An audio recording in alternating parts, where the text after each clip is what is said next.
Hello guys, ఈ 2025 సెప్టెంబర్కి ఎవరైతే like యూకేకి వచ్చారో మీకు ఇప్పటి వరకు పార్ట్ టైం జాబ్స్ కనుక రాకపోతే మీరు ఏం చేస్తారంటే జస్ట్ ఇండీడ్ అనేది ఓపెన్ చేసి ఇండీడ్లో రిజిస్టర్ అవ్వండి భయ.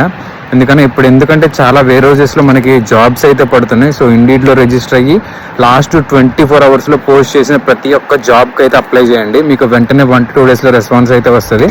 ఓకేనా? అప్లై చేసుకునేటప్పుడు ఒక రెజ్యూమ్ అనేది క్రియేట్ చేసుకోండి. ఆ రెజ్యూమ్ కూడా ఎలా క్రియేట్ చేసుకుంటారంటే ChatGPT ఓపెన్ చేసి ఓకేనా ATS ఫ్రీ రెజ్యూమ్ అడగండి.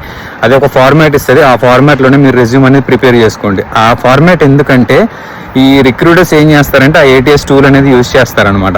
సో ఓకేనా, ఆ ATS టూల్లో యూజ్ చేసేటప్పుడు మన రెజ్యూమ్ వాళ్ళకి హైలైట్ అవ్వకపోతే లైక్ మనకి జాబ్ అనేది రాదనమాట. సో ఆ టూల్ యూజ్ చేసి ఆ ఫార్మాట్లో అయితే రెజ్యూమ్ అయితే ప్రిపేర్ చేసుకోండి. ఓకేనా? And with relevant fake experience అయితే పెట్టుకోండి. ఓకేనా? మీకు ఎక్స్పీరియన్స్ ఉన్నా లేకపోయినా ఎవరైతే ఎంక్వైరీలు అయితే ఏం చేయరు. సో ఫేక్ ఎక్స్పీరియన్స్ అయితే compulsory. Warehouse related, restaurants అయితే రెస్టారెంట్ రిలేటెడ్, అలా ఫేక్ ఎక్స్పీరియన్స్ అయితే ఖచ్చితంగా ఏదో ఒకటి పెట్టుకొని ఆ రెజ్యూమ్స్తో అయితే అప్లై చేయండి. అండ్ అలాగే అన్నిటికీ ఒకటే రెజ్యూమ్ క్రియేట్ చేసుకోవద్దు. ఇప్పుడు వేర్ హౌసెస్కి ఒకటి అండ్ రెస్టారెంట్స్కి ఒకటి, అలా ఒక్కొక్క దానికి ఒక సపరేట్ రెజ్యూమ్ అయితే లైక్ జాబ్స్ అన్నిటికైతే అప్లై చేయండి. ఖచ్చితంగా మీకు 1 to 2 డేస్లో రెస్పాన్స్ వస్తుంది. ఓకేనా?